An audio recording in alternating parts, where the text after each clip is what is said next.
8 de junio de 1972, Trang Bang, Vietnam.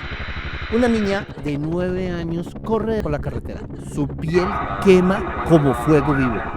A su alrededor avanzan soldados entre el humo del napalm.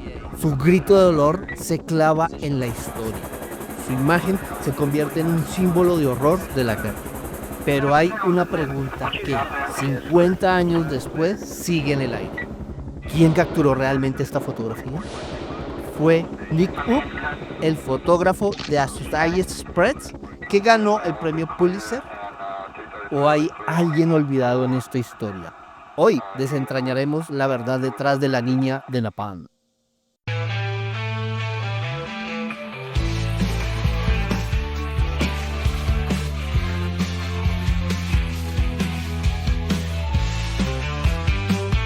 Cuando la niña de Napalm fue publicada, conmocionó al mundo.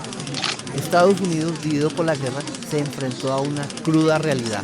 Richard Nixon incluso llegó a dudar de su autenticidad, sospechando que era un montaje, pero la imagen era real. Nick Up, un joven fotógrafo vietnamita de AP, contó durante décadas su versión. Capturó la foto y luego salvó a Kim Fung, llevándola a un hospital. Su historia se convirtió en parte de la leyenda del fotoperiodismo, hasta que en 2025 un documental estrenado en Sundance de Stringer puso todo en duda. Para mí esta película es sobre elevar a una generación de vietnameses estadounidenses que han sido silenciados o que su historia ha sido ignorada, muchos crueles desconocidos que están, ya sabes, tomando fotos, trabajando como periodistas en sus propios países, pero no se les da crédito y a menudo en la primera línea del peligro. Estoy muy agradecido de que hayan venido a ver la película. Así que esta película realmente os invita a todos. Piensa en algunos. Verdades incómodas, Michael siempre compartió la historia de Wu y Tanya, y creo que hemos podido hacer eso. Te presento con un cordón. El documental The Stringer, dirigido por Bao Nguyen, presenta una versión completamente diferente. Según la película, Nick Tam Nec, un fotógrafo independiente vietnamita, afirma haber sido el verdadero autor de la imagen. Según Ne, él vendió la película a API por $20, pero Horst Fack, jefe de fotografía en Saigón, ordenó acreditar la foto a Nick Up. Carl Robinson, el director de API, confirma esta historia. Fass me dijo, pon a Nick Up, confiesa en el documental. Pero API lo niega rotundamente.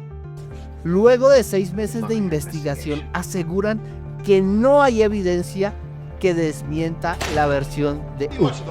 Periodistas presentes ese día y la propia Kim Fung respaldan su relato. Si quieres aprender más sobre fotografía, suscríbete a nuestro canal y activa la campanita de notificaciones. Entonces, ¿por qué Nick habló ahora? No quiero morir sin que se sepa la verdad, declaró Robinson, de 81 años. El documental también presenta un análisis forense de la organización francesa Index. Mediante reconstrucción tridimensional, concluyeron que Up no estaba en la posición correcta para tomar la foto. Pero Up se defiende y su abogado amenaza con una demanda. Es una venganza de 50 años, dice. Recreemos ese día. Varios fotógrafos y camarógrafos estaban en Trang Bang. Ned sostiene que Up solo capturó ángulos laterales, mientras él tomó la icónica imagen frontal. Su hija recuerda cómo su madre destruyó una copia de la foto por su crudeza. Por otro lado, Up insiste que salvó a Kim Fung y ella misma lo ha respaldado durante años. Detesto esa foto, pero Up me salvó la vida, escribió en The New York Times. Sin embargo, la discusión no solo es sobre esa foto, sino sobre los Stringer, fotógrafos locales que han sido históricamente invisibilizados en el fotoperiodismo.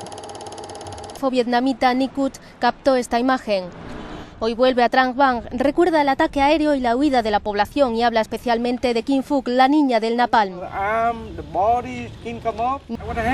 Y me dije otra vez, no quiero que ella se muera, le quiero ayudar. Por eso dejé mis 4 cámaras en la carretera inmediatamente. Quería echarle agua en el cuerpo y llevarla al hospital. La prima de la niña también aparece en la foto. Hoy tiene una cafetería. La gente corría en todas las direcciones. Kim Phuc corría por un lado y yo por otro. Tenía también polvo de la bomba de napalm, pero por suerte no se incendió. Sin embargo, el de Kim Phuc sí. Nos juntamos cuando llegamos al puente. Me quedé aterrorizada cuando vi sus quemaduras. Kim Phuc huyó con su familia cuando un ataque aéreo estadounidense bombardeó su aldea en 1972. Hoy vive en Canadá. Este es un debate sobre un Pulitzer o justicia histórica. Mientras API exige pruebas y UP se prepara para demandar, la pregunta de fondo es: ¿quién escribió la historia? Para algunos, la foto es más importante que su autor. Para otros, darle crédito a quien lo merece es crucial. Como dijo el cineasta Bao Niyen, esta no es solo una historia sobre una foto, es una historia sobre el precio de la verdad. Hasta la próxima en Fotografías Icónicas de la Historia. No olviden suscribirse y compartir sus opiniones. Y abro el debate: ¿importa más el autor o la imagen misma? Y recuerden, nunca, pero nunca dejen de hacer fotos. Para aprender más sobre fotografía, te invito a que le des clic aquí y te suscribas al canal. Acá te dejo un video más sobre fotografía. Y acá te dejo una lista de reproducción muy interesante.